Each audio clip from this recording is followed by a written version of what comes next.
Assalamualaikum dear students, it's Anam Khalid, your course instructor of physical chemistry.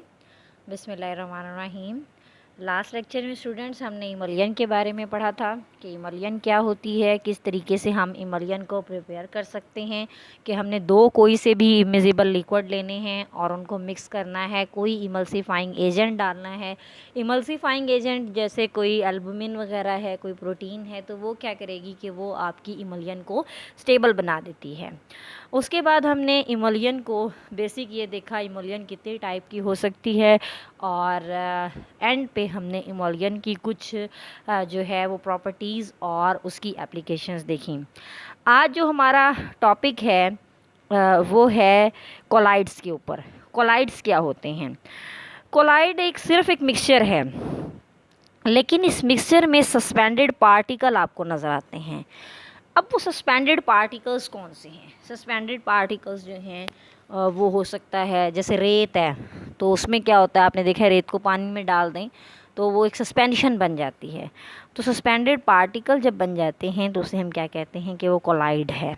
Collide एक ऐसा mixture होता है जिसमें एक सब्सटेंस जो है वो माइक्रोस्कोपिकली डिस्पर्स्ड होता है और उसकी डिस्पर्शन इनसॉल्युबल या सॉल्युबल पार्टिकल्स की होती है किसी दूसरे सब्सटेंस में। इसमें डिस्पर्स्ड फेस जो है आपकी, उसका डायामीटर तकरीबन 1 से लेकर 1000 नैनोमीटर तक जो है वो हो सकता है। अब आपको मैं एक बात क्लियर करती चलूँ कि बहुत सारे स्टूडेंट्स इसको मिक्स कर देते हैं कि ट्रू सॉल्यूशन क्या है, कोलाइडल सॉल्यूशन क्या है और सस्पेंशन क्या है। तो आपने गौर से सुनना है बच्चों, तीनों में बहुत डिफरेंस है। ट्रू सॉल्यूशन वो होता है जिसमें पार्टिकल का साइज़ जो है वो 0.1 से 1.0 नैनोमीटर तक हो, यानी पार्टिकल का साइज़ छोटा हो। कोलाइडल वो होती है जिसमें पार्टिकल का थोड़ा सा साइज़ बढ़ जाता है, यानी 10 से 10⁻³ नैनोमीटर तक। लेकिन कोर्स सस्पेंशन वो होती है जिसमें 10⁻³ से भी उसका साइज़ एक्सीड कर जाए। वो तो सस्पेंशन है ना, पार्टिकल सस्पेंड हो जाएंगे, तो वो क्या है आपकी सस्पेंशन। तो सस्पेंशन में, कोलाइड में और ट्रू सॉल्यूशन में बहुत ज़्यादा डिफरेंस होता है। ट्रू सॉल्यूशन साल्ट का वाटर में सॉल्यूशन ले लें, वो ट्रू है। कोलाइडल डिस्पर्शन मिल्क है, जैसे दूध है या आपका सोप है, वो कोलाइडल सॉल्यूशन की एक टाइप है। सस्पेंशन क्या है? मड, सैंड, उसमें पार्टिकल जो हैं वो आपको पार्टिकल्स नज़र आ रहे हैं क्लियरली, तो वो चीज़ क्या है आपकी कोर्स सस्पेंशन में आ जाती है। तो ये सस्पेंशन में, कोलाइडल डिस्पर्शन में और ट्रू सॉल्यूशन में, इन तीनों में बहुत ज़्यादा फ़र्क है। स्टूडेंट्स आगे देखें कोलाइड्स की टाइप। कोलाइड 5 तरह का होता है। एक जो है टाइप इसमें मिस है, आप वो नोट कर लीजिएगा, वो जेल है, बाकी सारी लिखी हुई हैं। सोल पहले नंबर पर हम पढ़ेंगे। सोल, सोल क्या है कि सोल एक कोलाइडल सस्पेंशन है जिसमें सॉलिड पार्टिकल जो हैं वो आपके लिक्विड के अंदर डिस्पर्स हुए होते हैं, लिक्विड में तैर रहे हैं। आपने बायोलॉजी में साइटोप्लाज्म पढ़ा होगा। साइटोप्लाज्म क्या होता है? विस्कस होता है, जेली टाइप होता है।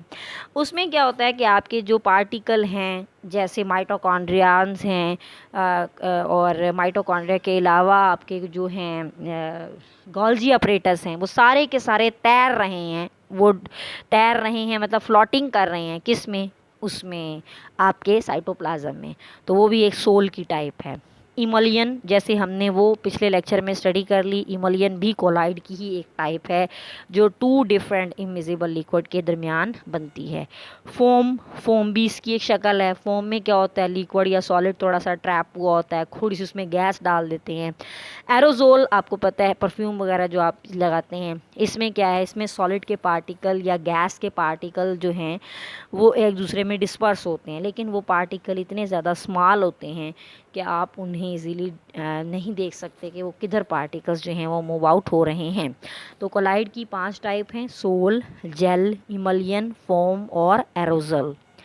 नेक्स्ट पे स्टूडेंट्स आपको एक नज़र आ रहा होगा, एक टेबल नज़र आ रहा होगा। तो ये कोलाइडल सिस्टम जो आपके पास एक आता है, कोलाइडल सिस्टम में पहले तो ये याद रखें कि 2 फेजेस होती हैं। एक होती है डिस्पर्स्ड फेज और एक होती है डिस्पर्शन मीडियम। ठीक है, तो डिस्पर्स्ड फेज और डिस्पर्शन मीडियम की बेस पर हम क्या कहते हैं, हम इनको 9 क्लासेस में जो है वो बांटते हैं। दोबारा से एक दफ़ा मैं आपको बताती चलूँ कि डिस्पर्स्ड फेज़ एक इनर फेज़ है, ठीक है, जबकि आपकी डिस्पर्शन मीडियम जो है वो आपका आउटर फेज़ होता है, जिसमें आपका मीडियम सारे का सारा डिस्पर्स हुआ होता है। ठीक है क्लास, अब ज़रा इस टेबल को देखें, हम 1 बाय 1 इसको डिस्कस करेंगे। नंबर 1 पे देखें, अगर आपका डिस्पर्स्ड फेज़ भी सॉलिड है और डिस्पर्शन मीडियम भी सॉलिड है तो ज़ाहिर है कोलाइड आपके पास किस टाइप का बनेगा, सॉलिड सोल बनेगी ना, सॉलिड सोल बनेगी डायरेक्ट।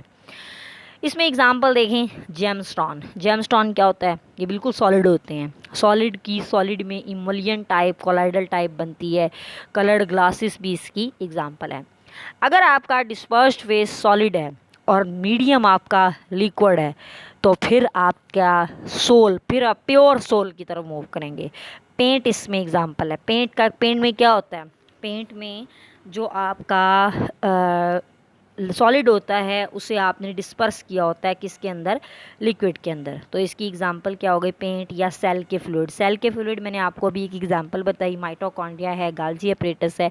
तो ये सारे के सारे क्लोरोप्लास्ट है, ये सारे के सारे सेल में मूव कर रहे हैं। तो उसमें क्या है कि हैं वो खुद सॉलिड हैं, लेकिन आपका जो डिस्पर्शन मीडियम है वो साइटोप्लाज्म, वो क्या है, वो लिक्विड है।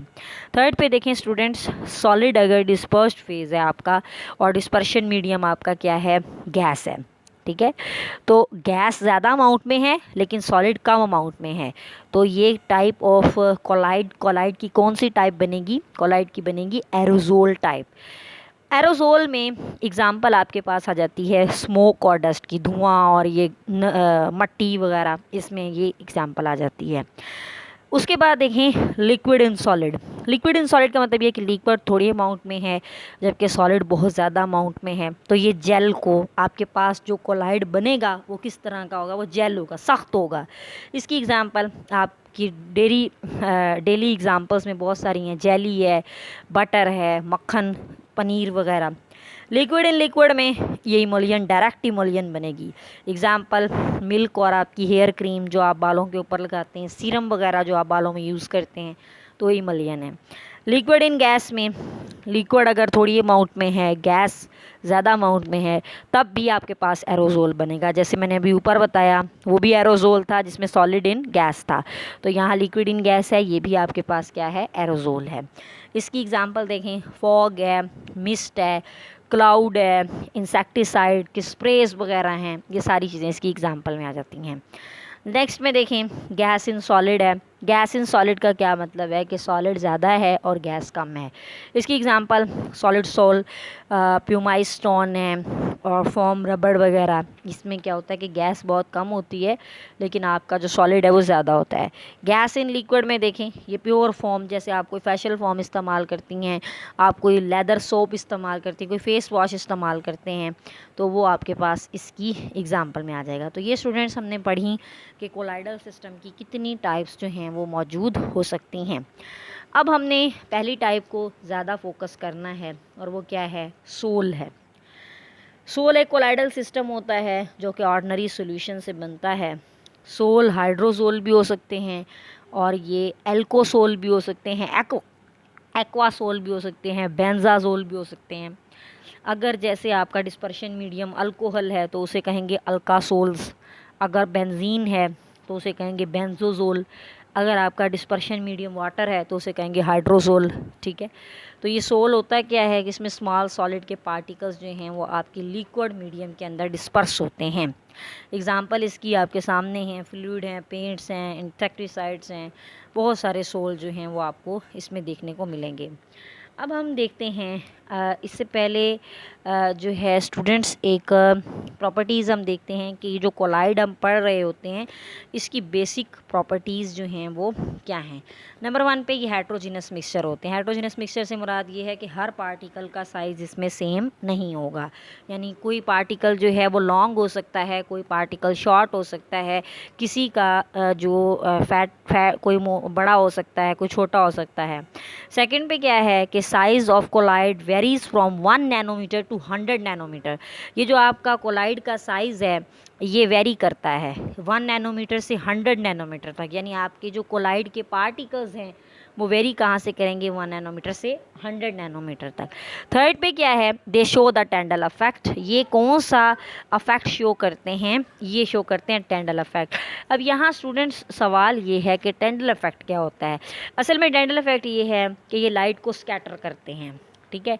जैसे ही आप इनमें से लाइट को पास आउट करेंगे तो क्या होगा, ये लाइट को डिस्पर्स कर देंगे, तो इस वजह से हम इसको क्या कहेंगे कि ये आपका टेंडल अफेक्ट है। दे आर क्वाइट स्टेबल, ये स्टेबल हैं, and hence they do not settle down when left undistributed, जब आप उन्हें अनडिस्ट्रीब्यूटेड छोड़ देंगे तो ये सेटल डाउन नहीं होंगे, क्योंकि स्टेबल होते हैं, इस वजह से ये अनडिस्ट्रीब्यूटेड फॉर्म में आपको मिलेंगे। नेक्स्ट में स्टूडेंट्स एक स्लाइड आपके सामने होगी, ये बहुत इंपॉर्टेंट है, लायोफिलिक सोल और लायोफोबिक सोल। ये जो लायोफोबिक सोल है इसका मतलब ये कि ये वाटर को रिपेल करते हैं, और लायोफिलिक जो होते हैं ये वाटर से जो वाटर लविंग होते हैं। वाटर लविंग को हम एमोलॉइड भी कहते हैं और सस्पेंसिनॉइड भी कहते हैं इन्हें, लायोफोबिक को, क्योंकि वो सस्पेंशन बनाते हैं। स्टूडेंट्स इसमें हम डिफरेंस देखते हैं। नंबर 1 पे हम इसको प्रिपेयर कैसे करते हैं। इन्हें तो पहले प्रिपेयर ही नहीं किया जा सकता, ये जो लायोफोबिक हैं उन्हें प्रिपेयर नहीं किया जा सकता। लायोफिलिक को ईजिली हम बना सकते हैं कि अगर आप शेक करें अपने किसी वार्मिंग को, इस तरह से हम बना सकते हैं। स्टेबिलिटी देखें तो ये लेस स्टेबल होते हैं, यानी जो आपके पास लायोफोबिक हैं वो लेस स्टेबल हैं, लायोफिलिक ज़्यादा स्टेबल होते हैं क्योंकि ज़ाहिर है वो पानी में हल हो जाते हैं। ये रिवर्सिबल होते हैं, रिवर्सिबल का मतलब ये है कि आप इन्हें एक दफ़ा बना लें तो आप इन्हें दोबारा ब्रेक नहीं कर सकते, ये रिवर्सिबल हैं। उसके बाद हम बात करते हैं सरफेस टेंशन की। सरफेस टेंशन जो है ये ऑलमोस्ट सेम होती है जो सॉल्वेंट की होती है, जबकि यहाँ सरफेस टेंशन जो है वो कम होती है। क्यों कम होती है सरफेस टेंशन? क्योंकि ये लायोफिलिक होते हैं। हाइड्रेशन और साल्वेशन क्या है, ये लेस साल्वेटेड होते हैं, ठीक है, क्योंकि ये हाइड्रोफोबिक जो हैं ये हाईली साल्वेटेड हैं क्योंकि ये हाइड्रोफिलिक हैं। अगर हम चार्ज की बात करते हैं, पार्टिकल यहाँ कैरी करते हैं किसी चार्ज को, यहाँ पर इतना ज़्यादा चार्ज मौजूद नहीं होता। विजिबिलिटी, पार्टिकल को आप देख सकते हैं, यहाँ पार्टिकल्स को आप सीन नहीं कर सकते। कोएगुलेशन जो है, यहाँ प्रेसिपिटेशन होगी, यहाँ प्रेसिपिटेशन हाई कंसनट्रेशन की होगी। टेंडल इफेक्ट में ये ज़्यादा स्कैटरिंग शो करेंगे क्योंकि ये लायोफिलिक हैं और लायोफोबिक हैं, वाटर इनमें है ही नहीं, जबकि वो लेस स्कैटरिंग शो करेंगे, वो लाइट को इतना ज़्यादा रोटेट नहीं करेंगे। माइग्रेशन इन इलेक्ट्रिक फील्ड में देखें, ये माइग्रेट होते हैं एनोड और कैथोड में, जबकि ये जो हैं मे और मे नॉट, ये हो सकता है माइग्रेट हों या ना हों, तो ये डिपेंड करता है कि उनकी माइग्रेशन रेट क्या है। जनरल एग्जांपल में इनऑर्गेनिक होते हैं अपनी नेचर में, जबकि ये जो लायोफिलिक हैं, लायोफोबिक हैं, वो इनऑर्गेनिक होते हैं, और लायोफिलिक क्या होते हैं, ये अपनी नेचर में ऑर्गेनिक होते हैं। डिपेंड करता है कि उनमें बॉन्डिंग किस टाइप की मौजूद है। अब हम पढ़ेंगे कि सोल को हमने प्रिपेयर कैसे करना है, ये चीज़ बहुत इंपॉर्टेंट है। सोल को नंबर 1 पे लायोफिलिक सोल को हम कैसे प्रिपेयर करते हैं। सिंपली आपने सॉलिड को वार्म करना है लिक्विड डिस्पर्शन के अंदर। जैसे आपने स्टार्च के अंदर पानी डाला और आपने गर्म कर दिया, गर्म करेंगे तो लायोफिलिक सोल बन जाएंगे, लेकिन लायोफोबिक सोल को इस तरह से इतनी आसानी से प्रिपेयर नहीं किया जा सकता। ये मेथड, ये जो लायोफोबिक के होते हैं, इसके मेथड के लिए आपको स्पेशल मेथड इख्तियार करने पड़ते हैं, और वो स्पेशल मेथड कौन से होते हैं? एक मेथड होता है डिस्पर्शन मेथड और दूसरा मेथड होता है एग्रीगेशन मेथड। दोनों मेथड अभी मैं आपको डिटेल में पढ़ाऊंगी कि डिस्पर्शन मेथड क्या है और एग्रीगेशन मेथड क्या है। डिस्पर्शन मेथड में क्या होता है कि लार्ज मैक्रो पार्टिकल्स जो हैं वो ब्रोक होते हैं कोलाइडल साइज़ में, जबकि एग्रीगेशन मेथड में क्या होता है कि कोलाइडल साइज़ के जो पार्टिकल होते हैं वो एग्रीगेट होते हैं। डिस्पर्शन में डिस्पर्स होते हैं, जबकि यहाँ पर वो क्या होते हैं, एग्रीगेशन बनाते हैं। तो सबसे पहले अब हम एक मेथड देखने जा रहे हैं, इसका नाम है डिस्पर्शन मेथड, ठीक है। अब डिस्पर्शन 2 तरह की हो सकती है, मैकेनिकल डिस्पर्शन भी हो सकती है और इलेक्ट्रो डिस्पर्शन भी हो सकती है। मैकेनिकल डिस्पर्शन हम पहले देखते हैं, जैसे कि आपको नज़र आ रही है। मैकेनिकल डिस्पर्शन में क्या होता है, सब्सटेंस को पहले आपने फाइनली ग्राउंड करना है, ठीक है, फिर उसे शेक करना है डिस्पर्शन मीडियम के साथ, ठीक है। पहले क्या किया आपने, ग्राइंड किया, ग्राइंड करने के बाद उसमें डिस्पर्शन मीडिया डाला, कुछ सस्पेंशन बनेगी। सस्पेंशन जब बन जाएगी तो आपने उसे कोलाइडल मिल के अंदर प्रेस कर दिया। कोलाइडल मिल में जब रखेंगे या डिस्क मिल में रखेंगे, देखें ये डिस्क मिल है, ये स्टूडेंट्स ये देखें, ये डिस्क मिल है। जब डिस्क मिल के दरमियान आप उसे यहाँ से कंप्रेस करेंगे तो आपका जो सोल बना होगा वो प्रिपेयर मज़ीद हो जाएगा। तो सस्पेंशन जो है वो पास आउट होगी रोटेटिंग डिस्क से और वो ब्रेक आउट हो जाएगी। कोलाइडल का साइज़ जो है वो डिस्पर्स हो जाएगा। कोलाइडल ग्रेफाइट और ये जो प्रिंटिंग इंक्स हैं वो आपकी इस मेथड से प्रिपेयर हो सकती हैं। प्रिंटिंग इंक्स हैं या ग्रेफाइट, आपके लुब्रिकेंट जितने भी हैं वो मैकेनिकल डिस्पर्शन से इजीली जो है वो बनाए जा सकते हैं। उसके बाद स्टूडेंट्स देखें electrical dispersion method. Electrical dispersion method में क्या होता है, ये गोल्ड, सिल्वर, प्लैटिनम, ये इनकी जो प्रिपरेशन है ये उसमें इस्तेमाल होते हैं। इलेक्ट्रिकल डिस्पर्शन में आपने क्या करना है, इसमें आपने इलेक्ट्रिक आर्क देना है, एक शॉक देना है, ठीक है। इलेक्ट्रिक आर्क देना है तो कंडक्टिविटी वाटर की बढ़ेगी, जिसकी वजह से आपका क्या होगा कि ये जो मेटल है वो टर्न आउट हो जाएगी और उसका साइज़ सेटअप हो जाएगा। इसमें थोड़ी सी अमाउंट में KOH भी डालते हैं, जैसा कि आपको नज़र आ रहा है। KOH इसलिए डालते हैं ताकि आपका जो सोल बना है वो क्या हो सके, स्टेबलाइज हो सके, ठीक है। गोल्ड, लेड, कॉपर, प्लाटिनम, ये उन नॉन मेटल्स की जो सस्पेंशंस होती हैं उसके लिए हम इसे इस्तेमाल करते हैं। इसका दूसरा नाम ब्रैडिग आर्क मेथड भी है, क्योंकि ये आर्क जो है वो डायरेक्टली इस्तेमाल करता है। ये देखें जैसे कि आपको नज़र आ रहा है, यहाँ एक आर्क दी हुई है और ये डिस्पर्शन मीडिया है आपका, फ्रीजिंग मिक्सचर जो है उन्होंने उसमें ऐड किया होता है। अब लायोफोबिक सोल्स को बनाने के कुछ और मेथड भी जो हैं वो हमारे पास हो सकते हैं, जो मेथड हमें पढ़ने हैं।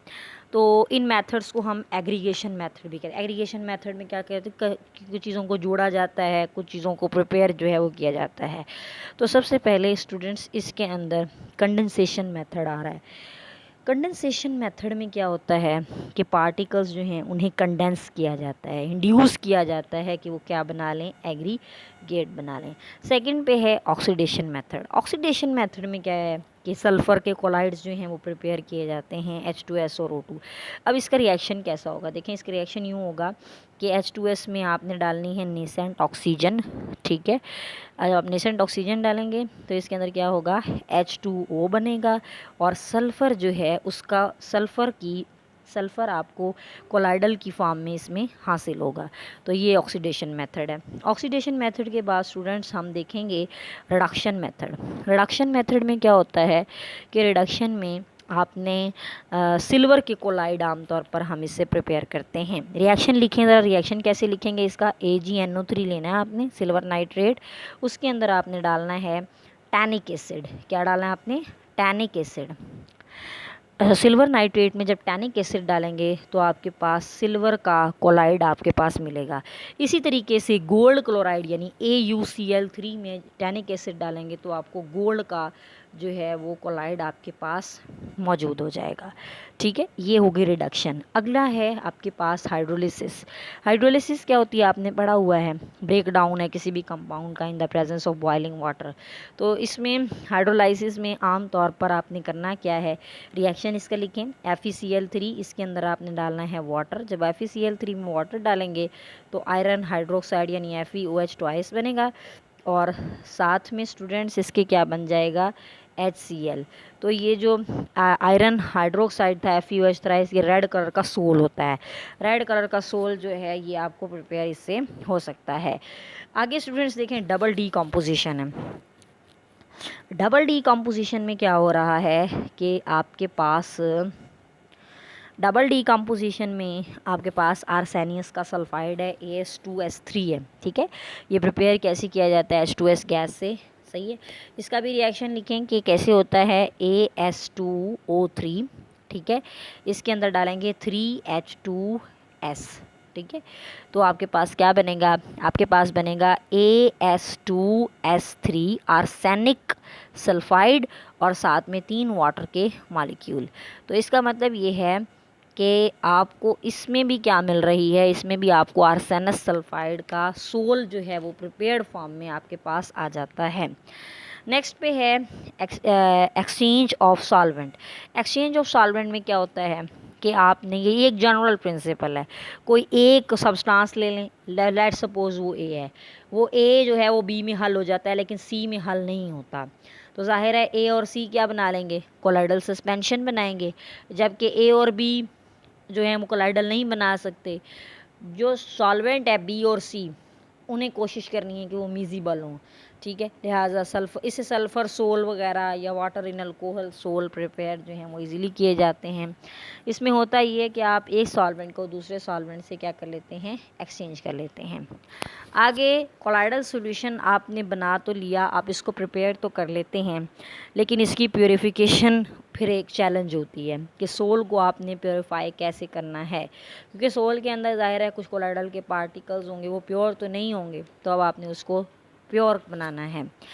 कोलाइडल सॉल्यूशन को प्योर बनाने के मेथड जो हैं वो नंबर 1 पे क्या है, डायलिसिस है। आप लोगों ने इसकी थोड़ी थोड़ी डिटेल्स लाजमी पढ़नी है कि डायलिसिस आपने पढ़ा होगा क्या होता है। जैसे आपका अपना गुर्दा है, इसके अंदर क्या होता है, परमिएबल मेम्ब्रेन होती है जो कि जिसमें डिफ्यूजन होती है, और डिफ्यूजन की वजह से चार्जेस जो हैं वो मूव आउट होते हैं, ठीक है। तो इससे भी क्या होता है, जितने भी चार्ज पार्टिकल्स होंगे वो इससे क्या हो जाएंगे, इम्प्योर सोल जो है वो इकट्ठा होता रहेगा। डायलाइज़र एक मशीन होगी इसमें, डायलाइज़र के तहत आप इसको अलग कर लेंगे। सेकंड पे इलेक्ट्रोडायलिसिस है। इलेक्ट्रोडायलिसिस में क्या होगा, वही मेथड है जो प्रोसेस ऑफ डायलिसिस का था, लेकिन यहाँ पर इलेक्ट्रोडायलिसिस इसलिए कहा जाता है क्योंकि इसमें इलेक्ट्रिक फील्ड को इंड्यूस किया जाता है। अल्ट्रा फिल्ट्रेशन में क्या करेंगे, अल्ट्रा फिल्ट्रेशन में आप जो है वो सेपरेशन करते हैं सोल के पार्टिकल्स की, कैसे कैसे, लिक्विड मीडियम से और फिल्ट्रेशन से, यानी अल्ट्रा फिल्टर, इसे अल्ट्रा फिल्ट्रेशन भी बाज़ोकात कहा जाता है। लास्ट पे अल्ट्रा सेंट्रीफ्यूगेशन है। इससे भी आप क्या कर सकते हैं, आप अपना जो मेथड है उसको प्योरीफाई साथ साथ में कर सकते हैं जो सोल आपने बनाया है।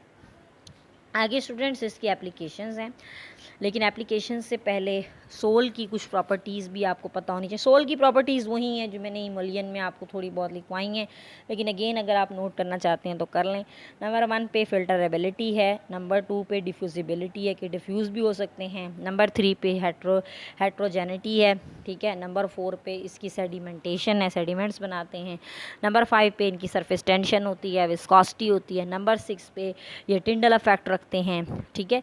तो नंबर 7 पे विजिबिलिटी होती है इनकी मूवमेंट होती है, ब्राउनियन मूवमेंट जिसको हम कहते हैं, ठीक है। तो ये सारी इसकी प्रॉपर्टीज़ हैं। हो सकता है कोलाइड की प्रॉपर्टीज़ आ जाएं तो उसमें आपको प्रिपेयर होना चाहिए कि आप इसको कैसे प्रिपेयर कर सकते हैं। एप्लीकेशंस ऑफ कोलाइड देखें, ये मेजर आपका क्वेश्चन है जो कि आपके सिलेबस में भी गिवन है कि आप कोलाइड्स को किस तरीके से अपनी डेली लाइफ के अंदर जो है वो इस्तेमाल कर सकते हैं। तो सबसे पहले देखें, इसके अंदर है कोलाइडल मेडिसिन। आप ये जो दवाइयाँ खाते हैं ये कोलाइडल सॉल्यूशन नहीं है स्टूडेंट्स, इसमें ज़रा सही कर लीजिएगा इसको, यहाँ पर कोलाइडल मेडिसिन आना है। कोलाइडल मेडिसिन क्या है कि इसमें फाइनली डिवाइडेड होते हैं, आपने पढ़ा हुआ है, एड्जॉर्प्शन होती है, एसिमिलेशन होती है, गोल्ड, एंटीमनी वगैरह, कैल्शियम वगैरह। मिल्क ऑफ मैग्नीशिया की एग्जांपल मैंने आपको पहले भी बताई थी कि वो आपको दी जाती है ताकि आपका जो स्टमक है उसकी पीएच मेंटेन हो सके। सेकंड इसकी एप्लीकेशन है फूड में। वो सारी फूड आपकी इमोलियन है या कोलाइडल सॉल्यूशन है, जैसे मिल्क है, दूध है, आइसक्रीम है, बटर है, चीज़ है, जेलीज़ हैं, प्रोटीन्स हैं, ये सारी की सारी कोलाइड हैं। उसके बाद देखें सैवेज डिस्पोजल। सैवेज डिस्पोजल क्या है, वो सारे डर्ट पार्टिकल्स जो हैं वाटर के अंदर सस्पेंडेड होते हैं, उनमें कुछ चार्जेस होते हैं, तो ये डर्ट पार्टिकल्स जो हैं डिपॉजिट्स जो हैं फॉर्म में होते हैं, उन्हें आप इजीली रिमूव कर सकते हैं कोलाइडल सॉल्यूशन से। प्योरीफिकेशन ऑफ वाटर में क्या है, प्योरीफिकेशन ऑफ वाटर में क्या होगा कि म्यूनिसिपल वाटर जो कमेटी का पानी आ रहा है उसमें ज़ाहिर है बहुत सारे बैक्टीरिया, क्ले पार्टिकल्स होते हैं, तो ये क्या करता है, फिर उसमें एलम ऐड कर दी जाती है। एलम क्या करती है, एलम फटकड़ी होती है, वो सारे का सारा प्रेसिपिटेशन में ले जाती है, जिसकी वजह से आपका पानी जो है वो फिल्ट्रेशन के प्रोसेस से गुजरता है। स्मोक प्रेसिपिटेशन में क्या होगा, स्मोक प्रेसिपिटेशन जो है वो भी इससे हो सकती है कि इसमें अब होती कैसे स्मोक प्रेसिपिटेशन, इसमें एक स्मोक का प्रेसिपिटेटर होता है जिसकी वजह से आपका जो धुआं उड़ता है, डिस्चार्ज होता है, उसको आप काफ़ी हद तक कम कर सकते हैं। फॉर्मेशन ऑफ डेल्टा क्या है, ये जो रिवर डेल्टाज होते हैं, ठीक है, उसमें आपने पढ़ा होगा कि रेत और मिट्टी जो है वो जम जाती है। सी वाटर जो है उसमें पॉजिटिव आयंस होते हैं, जैसे sodium, magnesium, calcium. As the water meet sea water, जैसे ही ये वाटर आपका सी वाटर से मिलता है तो आयन डिस्चार्ज होते हैं। सैंड या क्लेई पार्टिकल्स तो वो प्रेसिपिटेट होना शुरू हो जाते हैं। जब वो प्रेसिपिटेट बनाते हैं तो उस प्रेसिपिटेट को हम क्या कहते हैं, डेल्टा। लिहाजा ये फॉर्मेशन ऑफ डेल्टा में भी इम्पॉर्टेंट है। उसके बाद आता है स्टूडेंट्स टैनिंग। टैनिंग क्या होता है, रंगना, कोई चीज़ रंगना।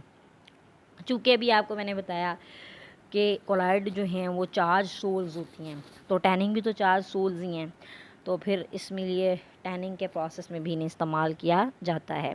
नंबर 8 पे देखें आर्टिफिशियल रेन। आर्टिफिशियल रेन क्या है? आर्टिफिशियल रेन जैसे वो एरोजोल की एक एग्ज़ाम्पल है, आपने पढ़ा होगा।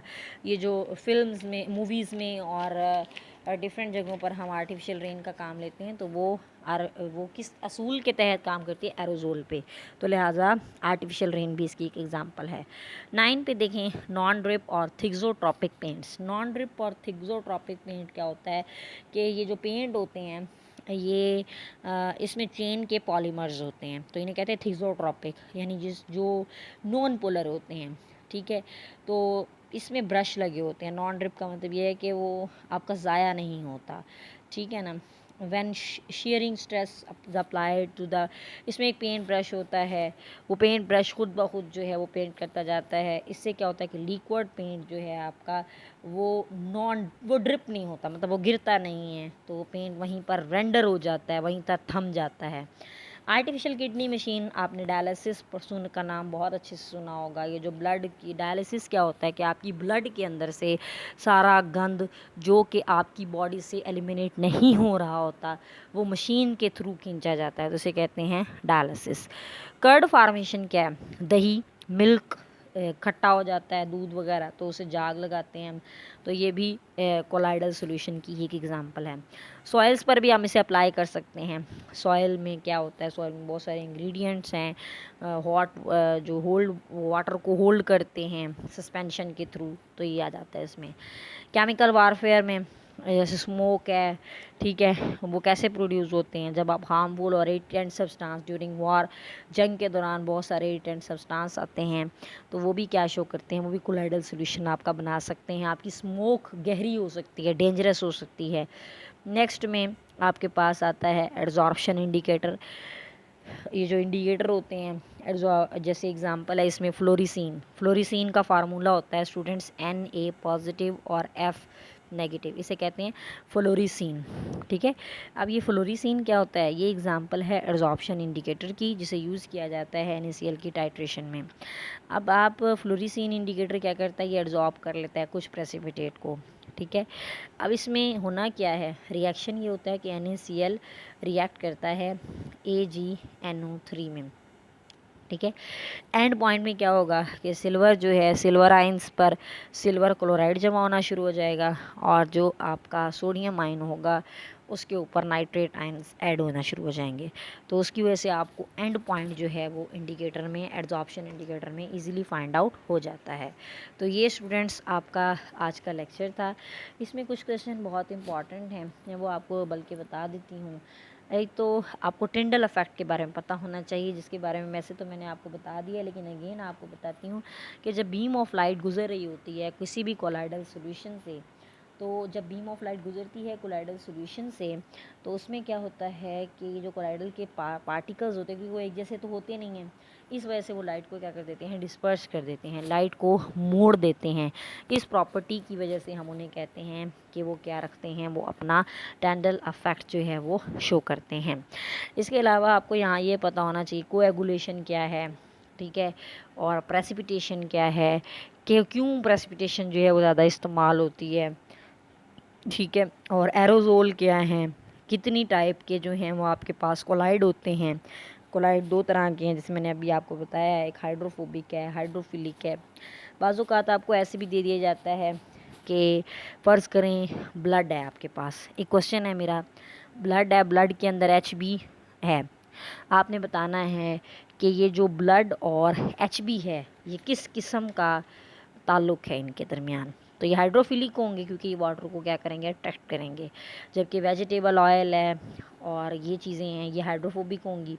ठीक है, बटर फैट वगैरह ये भी क्या होंगे, हाइड्रोफोबिक होंगे। तो इस तरह के क्वेश्चन भी आ जाते हैं, बाज़ औक़ात आपको उसने सोल्यूशन बताए होते हैं और वो आपसे पूछ लेते हैं कि आप बताइए क्या चीज़ है। ठीक है, सोप का क्लींजिंग एक्शन पूछ सकते हैं आपसे। सोप का क्लींजिंग एक्शन आपको पता होना चाहिए कि जितना भी ग्रीस है वो हाइड्रोफोबिक सेंटर के ऊपर एडजॉर्ब हो जाता है, और जो आपकी साफ़ बाकी कपड़ा है वो पानी के साथ हल होकर बाहर निकल जाता है। ठीक है, एक इमल्शन क्या है, इमल्सीफायर क्या है। इमल्सीफायर इमल्सीफाइंग एजेंट होता है, इसके बारे में आपको नॉलेज होना चाहिए कि इमल्सीफायर जो है वो क्या है। आपको ट्रू सोल्यूशन, सस्पेंशन, इन सब में फ़र्क पता होना चाहिए कि ट्रू सोल्यूशन कब क्या सोल्यूशन बनता है, कोलाइडल क्या है। तो ये सारी चीज़ें आपको इनका आइडिया होना चाहिए। नेक्स्ट में हम इसको मज़ीद डिस्कस करेंगे। Thank you so much students, अपना बहुत ख्याल रखिएगा। अल्लाह हाफ़िज़।